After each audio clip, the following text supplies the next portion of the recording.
Eu disse da última vez, e já disse há algum tempo, que o movimento de justiça social é como um trem, com diversos vagões.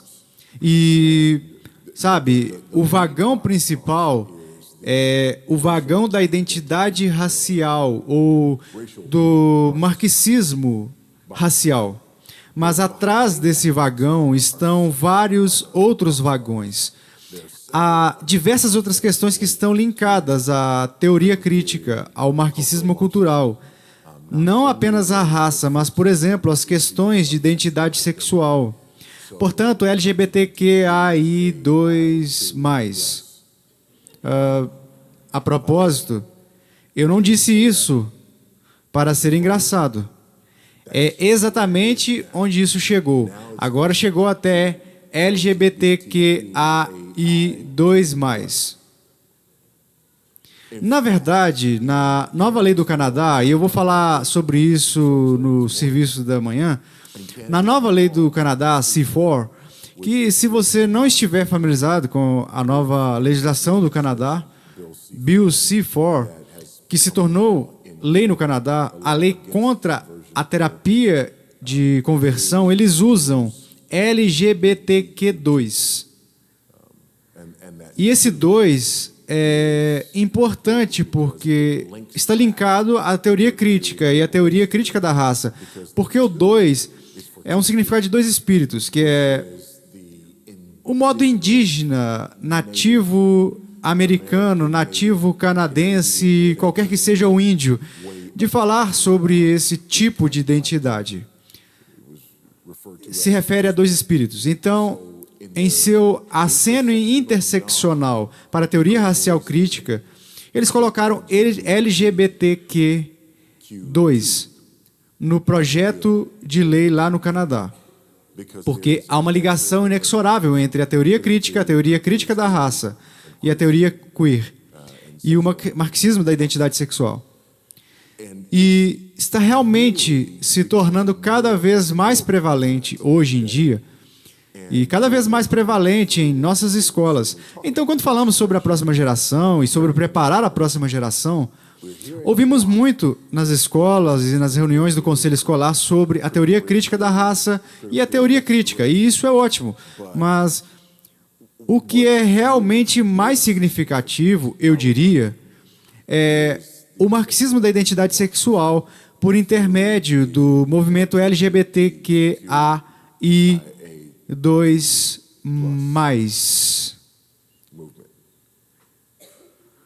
Imagine, a sigla só vai ficar cada vez mais longa, não é? E uma das coisas que vamos falar é o fato de que essa sigla, de fato, expõe a identidade por trás do movimento. Porque a sigla está repleta de contradições, ok? O acrônimo está cheio de contradições, e falaremos mais sobre isso à medida que entrarmos no assunto. Há algumas dessas coisas que não podem coexistir. Elas são logicamente inconsistentes uma com a outra, mas a única coisa que as mantém unidas é a teoria crítica e o marxismo cultural. É isso. Essa é a única coisa que as mantém juntas. Além disso, algumas das siglas são mutuamente exclusivas e praticamente entram em guerra umas com as outras. Mas elas fazem parte do mesmo movimento crítico de justiça social, fazem parte da mesma aplicação da teoria crítica, fazem parte da mesma aplicação do marxismo cultural e, portanto, há os mesmos objetivos. E isso as mantém unidas. No momento, estamos vendo isso expandido e expresso em nossas escolas por meio de uma série de coisas, mas talvez de maneira mais secreta, por intermédio do que é chamado de SEL, ou Aprendizagem Socioemocional. E vocês podem ter ouvido falar disso, vocês podem ter ouvido falar de todo esse esforço de aprendizagem socioemocional dentro do sistema educacional do governo. E é o cavalo de Troia que agora está promovendo a teoria crítica, o marxismo cultural e, especificamente, o marxismo da identidade sexual entre crianças em todos os níveis, dos pequenos aos 12, ok? Então, o que eu quero fazer nesta manhã, e mais uma vez deveríamos ter feito isso ontem, E eu peço desculpas por não poder estar aqui com vocês nas diversas sessões que tivemos ontem, mas eu estava em confinamento por causa da Covid e não fui permitido embarcar. Sim, deveríamos partir na segunda-feira e aí eles agora nos obrigam, né, fazendo um teste 24 horas antes, e todos nós tivemos Covid há algumas semanas. Então, no domingo a gente fez os nossos testes. Então, eles me ligaram no domingo à noite e disseram: eu sinto muito, você precisa ficar em confinamento por causa da Covid. E eu deveria ter começado uma palestra no Instituto de Teologia Pública em Fort Myers, e deveria começar lá na quarta, quinta, sexta, vir aqui, fazer a conferência, depois o culto de domingo e voltar, terminar de dar as palestras lá. Então eu não pude começar as minhas aulas, tive que iniciá-las virtualmente, o que foi interessante porque tínhamos cerca de 35 alunos que compareceram para fazer este curso de apologética cultural, e o professor deles não pôde estar lá porque foi reprovado em um teste. Mas fizemos o nosso teste novamente e conseguimos chegar aqui ontem. Então eu estou muito feliz por poder fazer isso, mas temos muito o que estudar. Eu vou compartilhar muitas citações com vocês, diversas citações, mas é muito importante que façamos isso. Nem sempre é a maneira mais empolgante de passar por esse material, mas é muito importante que façamos isso. É muito importante que vocês vejam isso. Algumas dessas coisas que eu venho compartilhando há uma década ou mais, como vocês sabem, eu tenho falado sobre isso e ensinado a respeito disso. Mas agora que tudo isso está se juntando, e agora que está sendo exposto e se expandindo, parece que as coisas estão crescendo e se movendo ainda mais rápido do que no passado. Portanto, algumas passagens das Escrituras que eu quero compartilhar com vocês. Primeiro, 2 Coríntios 10, 3 ao 6. Porque, embora andando na carne, não militamos segundo a carne, porque as armas da nossa milícia não são carnais, e sim poderosas em Deus para destruir fortalezas, anulando nós sofismas e toda a altivez que se levanta contra o conhecimento de Deus, e levando cativo todo pensamento à obediência de Cristo, estando prontos para punir toda desobediência uma vez completa a vossa submissão. Este é o nosso mandato. Estamos engajados em uma guerra espiritual. Estamos engajados, isso é o que significa. Não se trata apenas de uma guerra cultural, isso é uma guerra espiritual. São indivíduos que estão em guerra com o nosso Deus e, consequentemente, estão em guerra conosco.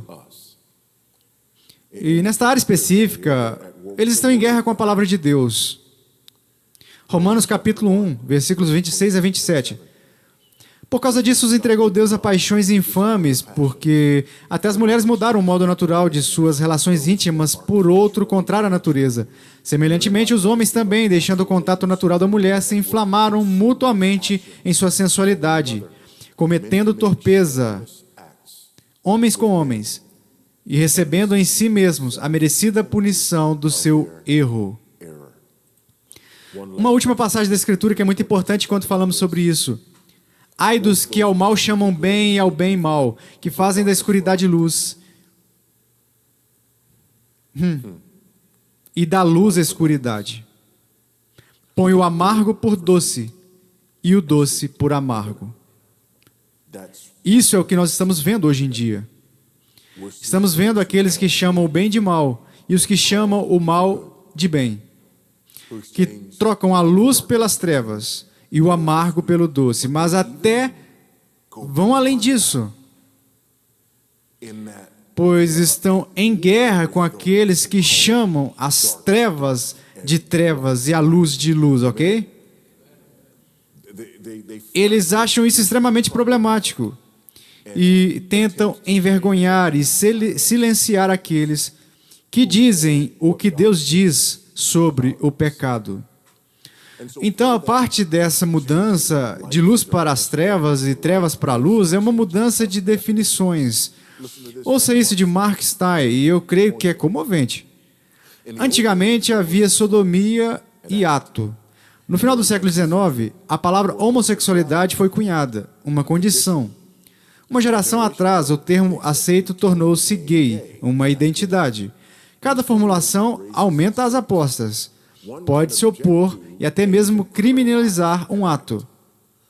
A pessoa é obrigada a simpatizar com uma condição, mas uma vez que ela é uma identidade 24 horas por dia, 7 dias por semana, qualquer coisa que não seja uma aceitação sincera, faça com que você seja marcado como fanático. A transformação de um crime contra a natureza, a sodomia, em uma identidade cívica coigual com pouco mais do que uma vida humana é uma das vitórias mais notáveis já alcançadas por qualquer grupo minoritário no mundo ocidental. Uma minoria que nem sequer existia formalmente há um século conseguiu subjugar e reformar uma instituição social universal de milhares de anos. Novamente, e hoje em dia, se você é contrário a respeito disso, se você fala contra isso, você é tratado hoje em dia de uma maneira que a sodomia teria sido tratada há um século atrás. Porque hoje em dia, a sodomia não é considerada pecado, mas a visão bíblica da sodomia é pecado. Ai daqueles que chamam o bem mal e ao mal bem. Mas é aí que nós estamos. E é aí que essa geração atual, principalmente, está sendo educada e discipulada. Isso é o que eles estão sendo ensinados. Há um gráfico aqui que eu queria mostrar a vocês. Frequentemente usado em círculos educacionais.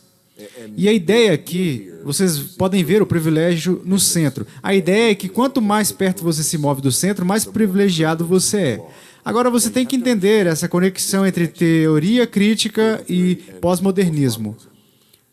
A teoria crítica divide o mundo em opressores e oprimidos. Conversamos sobre como a teoria crítica da raça faz isso com a branquitude, com quem não é branco.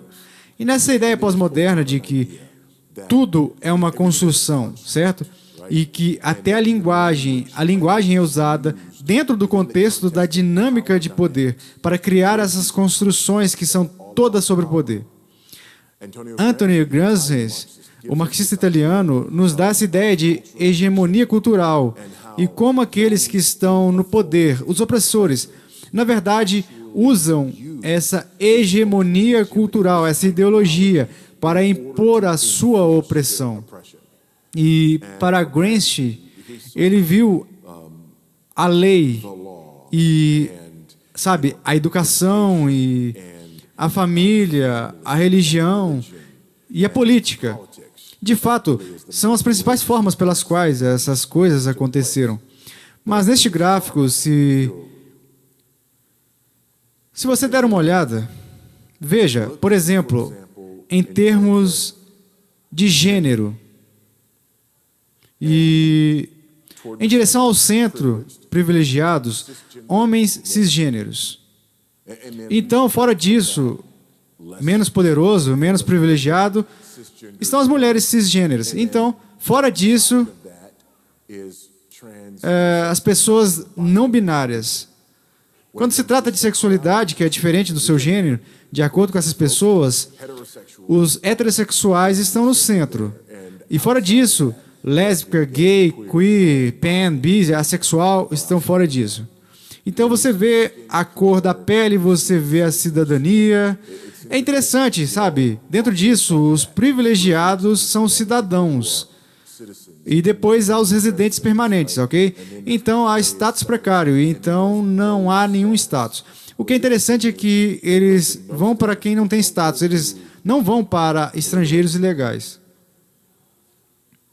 Sabe, isso não está no gráfico? Porque isso é apenas uma construção, certo? A propósito, este é outro dos vagões. Então, mais uma vez, tudo é a respeito do opressor e o oprimido. E todas as nossas interações são sobre desequilíbrios de poder e pessoas que têm privilégios e pessoas que não têm privilégios. É daí que vem a conexão.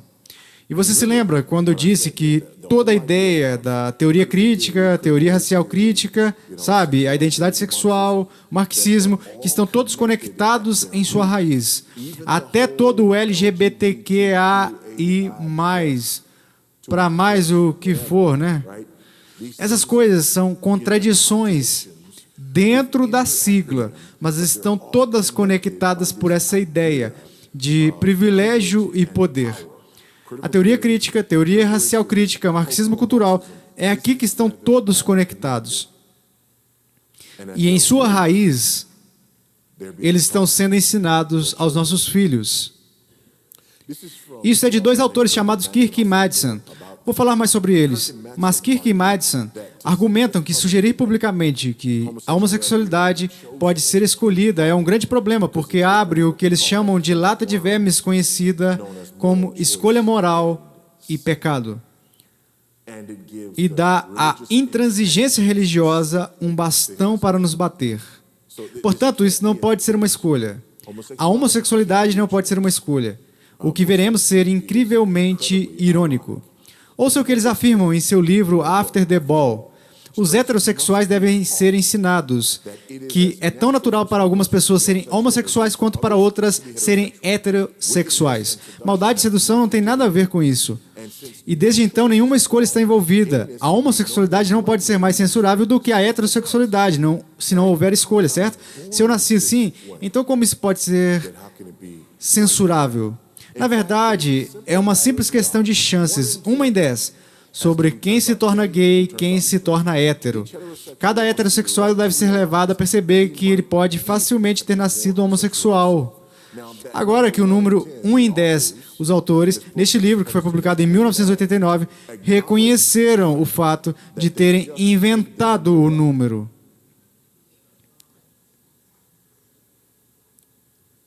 Ainda em 94, sabemos que 2,8% dos homens e 1,4% das mulheres se identificam como gays, lésbicas ou bissexuais. A propósito, esse número cresceu exponencialmente nos últimos anos. O número de pessoas que se identificaram dessa maneira. E há um número de razões para isso. Mas o que quero dizer aqui é que quando Kirk e Madison, a propósito, são dois professores de Harvard que escreveram o livro After the Ball. Quando eles escreveram isso, 1 em 10, eles reconheceram, mesmo em seus escritos, que 1 em 10 não era factual, mas era uma peça útil de propaganda. 1 em 10. 1 em 10. Portanto, existem expoentes-chave dessa ideia. Pessoas que conectam a ideia de sua raça ou etnia com a ideia de sua identidade sexual. Eles não dizem, certo, tudo isso é teoria crítica, isso tudo é marxismo cultural. Eles não dizem que em suas raízes é isso que está nos conectando. Isso é o que está conectando os nossos movimentos. Mas há pessoas que se tornaram expoentes-chave de toda essa ideia gay. É a nova ideia black. Algumas décadas atrás era uma coisa muito grande, certo? The Advocate publicou uma reportagem de capa. Para aqueles que não sabem, é uma revista gay bem popular. Eles publicaram esta reportagem de capa. Os gays são os novos negros, ok? E a ideia está clara. A ideia era que, na luta pelos direitos civis, agora nos movemos para outra área e outro nível da luta pelos direitos civis, que é a luta pelos direitos dos homossexuais. O que seria argumentado agora que as pessoas foram além disso para agora os direitos trans. Mas quem são esses expoentes-chave? 1. Ativista homossexual, obviamente. 2. Líderes dos direitos civis e negros. 3. Juízes. Líderes empresariais e políticos. E, finalmente, líderes religiosos. Essas são as pessoas que estão apresentando essa ideia. Que os gays são os novos negros. E que o movimento da identidade sexual, o marxismo da identidade sexual, é uma continuação desse movimento de justiça social e dessa busca pela chamada justiça racial. E, mais uma vez, algumas pessoas são lançadas por este último. E direi isso porque provavelmente não há. Não vamos conseguir passar por tudo isso. Mas, nesta última área, as pessoas dizem, espere, líderes religiosos? Você quer dizer religiosos? Religiosos? Sim, líderes religiosos. Há alguns movimentos dos quais vocês precisam estar cientes. Um deles é chamado Living Out. Existe um ministério chamado Living Out. Há outro chamado Revoice. E essas pessoas fizeram conferências dentro das principais igrejas. Não estamos falando sobre as denominações pró-homossexuais, os suspeitos de sempre, ou o que quer que seja. Mas Revoice, por exemplo, estava em várias igrejas presbiterianas. E a conferência Revoice foi muito popular. E há vários líderes evangélicos tradicionais que endossaram a conferência Revoice. O movimento cristão gay, de forma mais ampla. Você pode ter ouvido falar do movimento cristão gay. Há muitos líderes religiosos que agora estão defendendo todo o movimento cristão gay. Mas vamos ver quantos deles podemos alcançar e passar. Primeiro, obviamente, defensores homossexuais são ou ativistas que estão defendendo essa posição. Essa conexão magistral da homossexualidade com os negros. Mas por quê?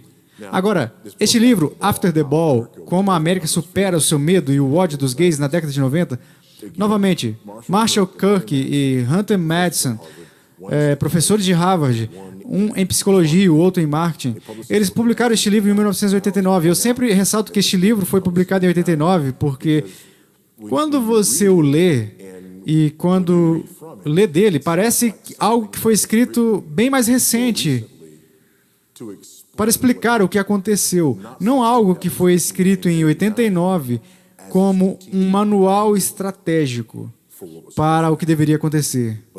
Mas era isso. Em 89, era um manual estratégico para mudar a maneira como as pessoas pensam, acreditam e falam sobre a homossexualidade. Mais uma vez, quando você lê, não parece ser assim. Parece que alguém entrou em uma máquina do tempo, chegou, sabe, a esses tempos, viu o que aconteceu em todo, sabe, o movimento homossexual e depois voltou para 88 e escreveu um livro que foi publicado em 89. É uma coisa de volta para o futuro acontecendo, ok? Ouça o que eles dizem sobre o momento. Lembre-se, em 88, 89, certo? A AIDS era tão o que a Covid é agora, ok? Estava na boca de todos. Todo mundo estava falando sobre AIDS naquela época, ok? Como se as pessoas estivessem falando sobre Covid hoje em dia. Aqui está o que eles escreveram. A AIDS, embora seja um canhão solto, é um cânone de fato. Por mais cínica que possa parecer, a AIDS nos dá uma chance, embora breve, de nos estabelecermos como uma minoria vitimizada que merece legitimamente a proteção e cuidados especiais da América. Essa, portanto, é a questão e o desafio. Como podemos superar a nossa oportunidade intransponível? Como podemos maximizar a simpatia e minimizar o medo? Como, considerando a ajuda horrível que a AIDS nos deu, podemos melhorar o jugo?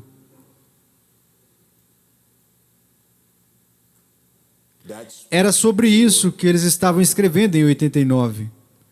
Como fazemos isso? Isso pode ser um ponto de inflexão em uma direção ou outra. As pessoas podem se voltar contra o movimento homossexual por causa da AIDS. Ou, se pudermos de alguma forma usar isso para ganhar uma identidade minoritária e um status minoritário dentro do contexto da teoria crítica, teoria racial crítica, o opressor e o oprimido, se pudermos nos colocar na lista dos oprimidos, já que estamos avançando com essas ideologias de teoria crítica, teoria racial crítica. Observei antes, eu observei nas falhas que este livro foi lançado em 89. 89 também foi o primeiro ano que eles tiveram uma conferência oficial da teoria crítica da raça, ok? Foi iniciada por alguns professores de direito de Harvard. Então, Derek Bell foi o principal líder desse grupo e desse movimento. Eles tiveram seu primeiro encontro em 89. Kimberly Crenshaw, protegida de Derek Bell na Harvard Law School, escreveu um artigo seminal sobre interseccionalidade, que é um braço e um ramo da teoria crítica da raça, também em 89. E depois Peggy McIntosh, que escreveu o artigo seminal sobre o conceito de privilégio branco. Publicou esse artigo em 89, o mesmo ano em que este livro foi lançado, falando sobre se identificar, ok, como este grupo minoritário enlutado dentro da mesma linha e do mesmo contexto do avanço do marxismo cultural com identidade racial. Então, o método, o que eles vão fazer? O que esses dois professores de Harvard propuseram? Eu estou feliz que vocês perguntaram. A campanha que esboçamos em After the Ball, embora complexa, depende fundamentalmente de um programa de propaganda descarada, firmemente fundamentado em princípios de psicologia e publicidade. Lembre-se, eu disse a vocês, um professor de psicologia e o outro de marketing. Mas eles disseram propaganda?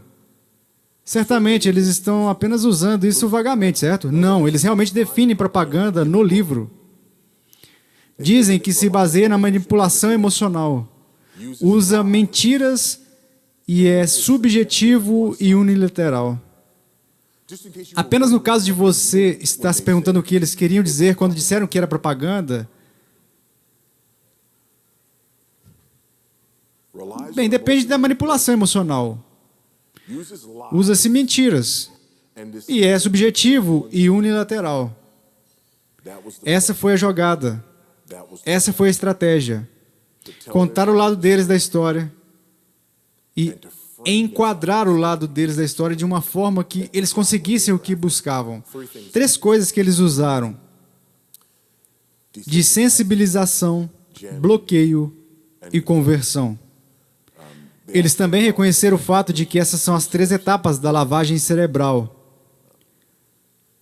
Mas essas foram as 3 etapas que eles usaram. O que isso significa? Ora, primeiro, dessensibilizando. A ideia de dessensibilizar era muito simples. E o que eles argumentavam era que precisavam colocar as imagens dos gays e da homossexualidade na arena pública. Eles precisavam ter, sabe, programas de TV, comerciais, sabe, atletas, atores e atrizes, e precisavam usar tudo isso. Eles usaram a ilustração e eles falaram sobre ligar o chuveiro, ok? E apenas imundar o mundo hétero com isso para que depois de um tempo eles se acostumem a ficar molhados. Isso é dessensibilizante. Deixe-me perguntar algo. Quando foi a última vez que vocês assistiram a um programa? E quando digo um programa, não me refiro a um único episódio, mas quando foi a última vez que vocês assistiram uma série? Pense só na série favorita, seja qual for a série que você gosta. Quando foi a última vez que você assistiu uma série na TV que não tinha um personagem gay? Ou que não introduzia, não vinha com um enredo gay? Isso simplesmente não acontece. Quero dizer, você não pode ligar a TV sem ver isso. Agora há comerciais, e os comerciais vêm. E quando os comerciais falam sobre o uso de personagens gays ou casais gays nos comerciais, eles estão no ar. Não em todos os lugares. Por aí no ar. Isso está além de todos os lugares, ok? Você não pode fugir disso. Tanto que quando as pessoas assistem à televisão, sabe, quando assistem a essas séries, se você vive em um ambiente onde não está cercado por isso, quase começa a pensar que os seus círculos são os mais fortes. Isso é desensibilizante. A próxima ferramenta que eles usam é interferência. E a maneira como eles falam sobre interferência é que Eles querem eliminar e reverter o que chamam de recompensas psíquicas. Então, a maneira como eles explicam o bloqueio é essa. Você compara ser contra a homossexualidade com ser parte do KKK, ou skinheads, ou neonazistas. Então, quando as pessoas pensam sobre a homossexualidade, pensam sobre qualquer que seja a sua posição bíblica sobre a homossexualidade, sua posição bíblica sobre o casamento gay, eles automaticamente têm um cheque. Eles estão presos, certo? É como se você tivesse uma máquina e eles jogassem areia na obra, então a máquina emperra e não funciona. Então agora você tem que parar porque se sente mal por acreditar no que a Bíblia diz sobre a homossexualidade. É por isso que, por exemplo, se você quer ver a interferência no culto, o que você faz é só assistir a um sermão de um pastor nos últimos, especialmente 5 anos, talvez 10 anos, sobre homossexualidade. A maioria dos caras passa do primeiro quarto a 1/3 do sermão suavizando o golpe. Ouça, eu não odeio os gays. Eu tenho familiares que são gays, eu tenho amigos que são gays. Eu só quero que vocês... Mais uma vez, o primeiro quarto a 1/3 do sermão é para tentar suavizar o golpe. Eles fazem isso de uma forma que nunca fariam um sermão, por exemplo, sobre embriaguez. Você não começa dizendo, escute, eu não odeio os bêbados. Eu não odeio os viciados em drogas. Eu tenho familiares, tenho amigos viciados em drogas. Adultério. Ouça, igreja, eu só quero dizer de antemão, enquanto prego essa mensagem, eu não odeio os adúlteros. Eu amo os adúlteros. Deus ama os adúlteros. Eu tenho amigos que são adúlteros. Familiares meus que estão até os joelhos em adultério. Então, ao pregar este sermão, eu só quero que vocês tenham isso em mente. Deus ama os adúlteros. Veja, nós rimos porque é ridículo. Mas os sermões sobre homossexualidade começam assim, porque estamos efetivamente presos. Funcionou. Então há conversão. Agora, por conversão, eles não estão falando em, tornar os heterossexuais gays. Não é isso que eles querem dizer com conversão. Por conversão, o que eles querem dizer é algo mais sinistro. Por conversão, eles querem dizer mudar as mentes e as atitudes das pessoas sobre a homossexualidade, sobre LGBTQIA2+, para que se tornem aliados. A propósito, na sigla LGBTQIA2+, eu falei para que serve o 2, né? Essa é a ideia de 2 espíritos. E eles obtêm isso de grupos e comunidades indígenas. Certo? Os índios americanos, eles costumavam ter essa ideia de 2 espíritos. Uma maneira de falar sobre pessoas que eram, homossexuais ou o que quer que seja que elas eram. Então, eles trazem isso para ele. Nós sabemos disso. Conhecemos. O L serve para quê? Vocês podem dizer para quê? Lésbica. Certo? Sabe para que é o G? Significa o quê? Gay. B, bissexual. Ok. T, transgênero. Q, queer, a pessoa que se questiona. I, intersexo. E você sabe para que serve o A? Aliados. O A é para aliados. Veja, esse é o propósito da conversão. É criar aliados.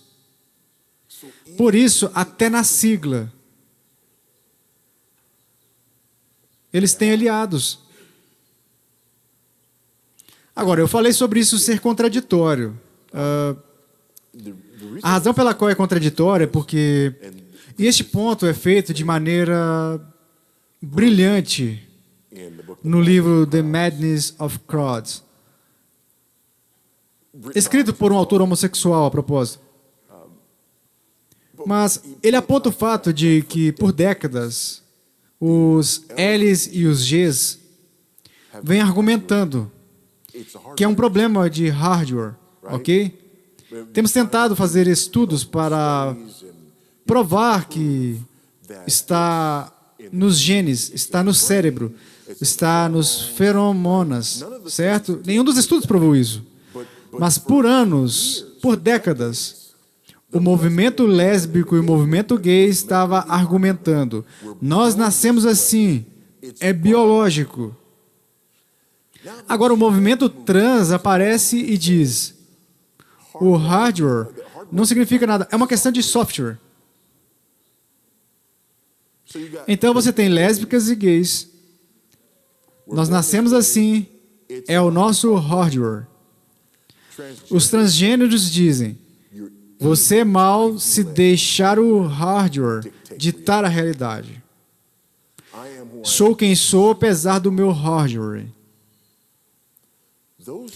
Essas duas ideias são completa e diametralmente opostas uma à outra e não podem ser verdadeiras ao mesmo tempo, mas fazem parte do mesmo acrônimo.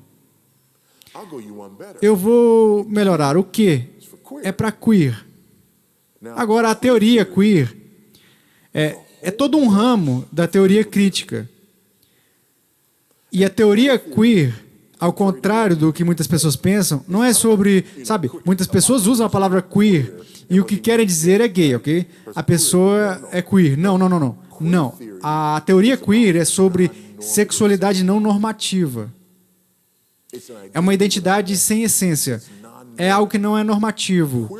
A teoria queer é sobre ser contra o que foi normalizado. Ora, adivinhe. Agora que o casamento gay é legal, a teoria queer tem que ser contra o L e o G normalizados.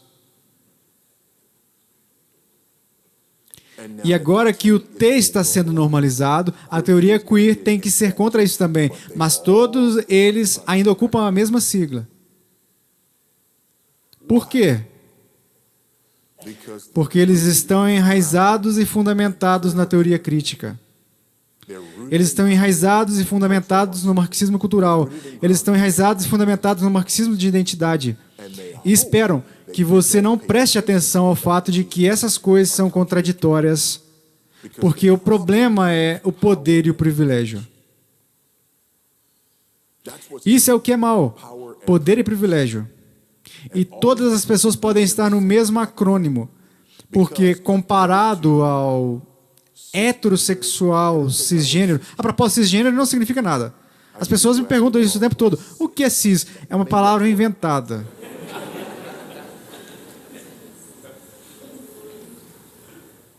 O ponto principal é que você tem heterossexuais cisgêneros na posição de poder.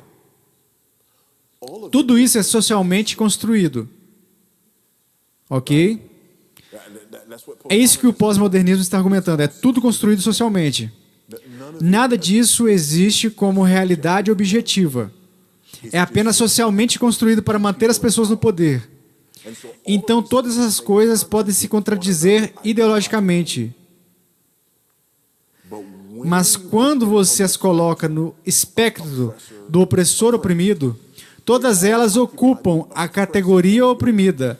Portanto, todas elas pertencem uma à outra. Porque há uma realidade última. E é a última realidade da teoria crítica. Agora, isso pode parecer loucura para vocês. Quero dizer, eu espero que sim. Mas quanto mais perto você estiver da educação do jardim de infância ao 12º ano, menos louco parecerá. Se você é um professor que se formou em pedagogia nos últimos anos, isso não irá parecer loucura para você. É com isso que você foi inundado nos últimos anos da sua vida. Se você é um administrador em uma escola, isso não parece loucura para você, porque você está agendando treinamento e serviço para seus professores para que eles recebam isso. Se você é aluno de uma escola do ensino fundamental até o 12º ano, isso não parece loucura para você, porque todo o seu currículo agora aponta nessa direção e é direcionado para te conduzir a essa conclusão.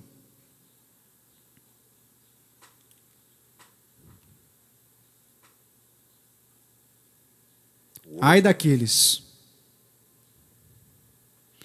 que chamam o mal de bem e o bem de mal. Este é o próximo vagão na justiça social crítica. Algumas coisas que eu queria abordar aqui antes de encerrarmos essa sessão. Devemos terminar isso em breve.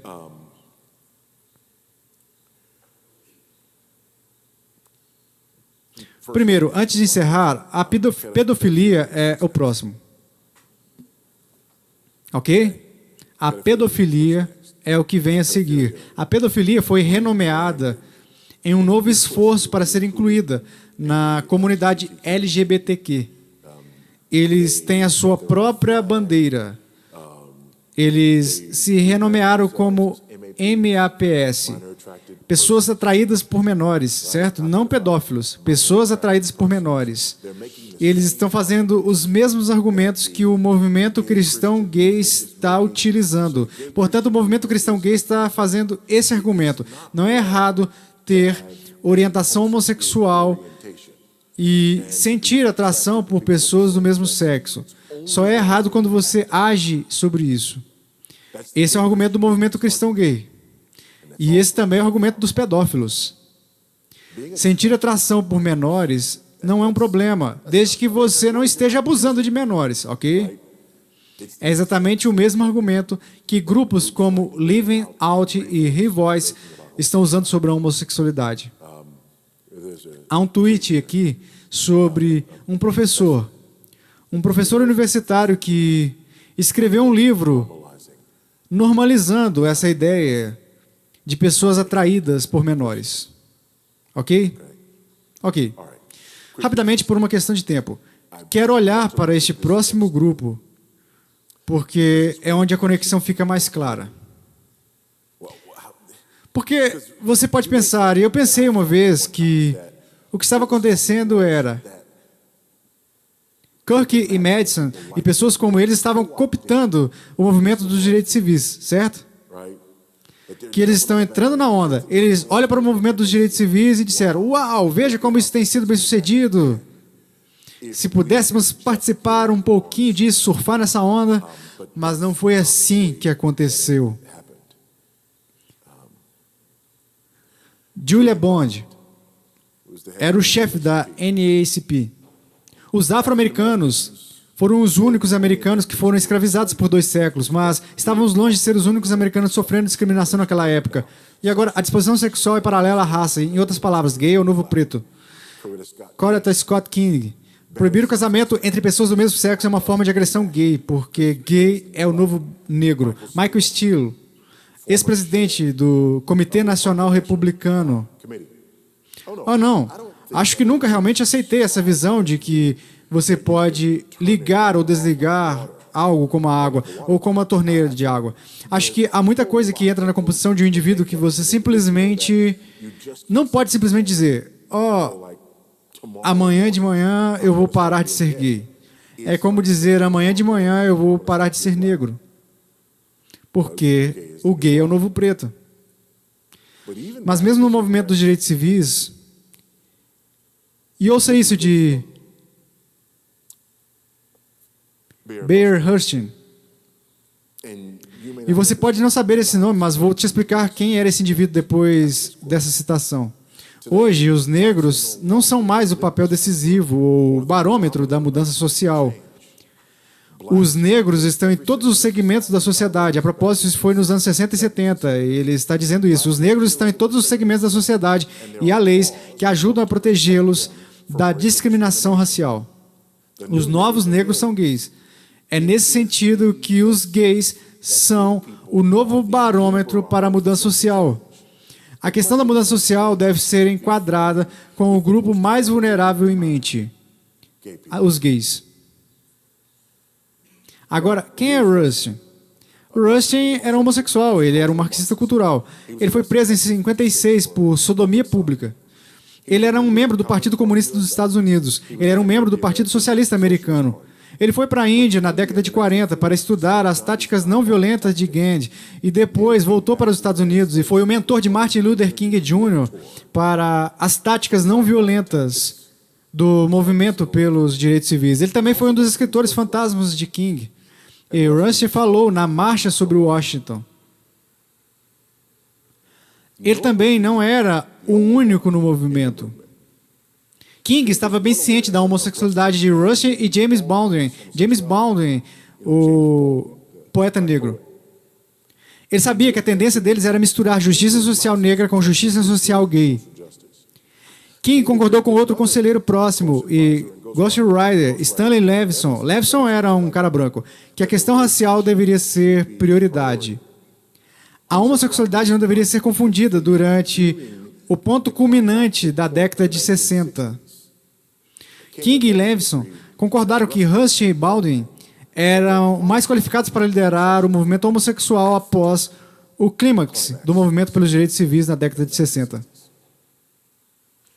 Ninguém cooptou o movimento dos direitos civis.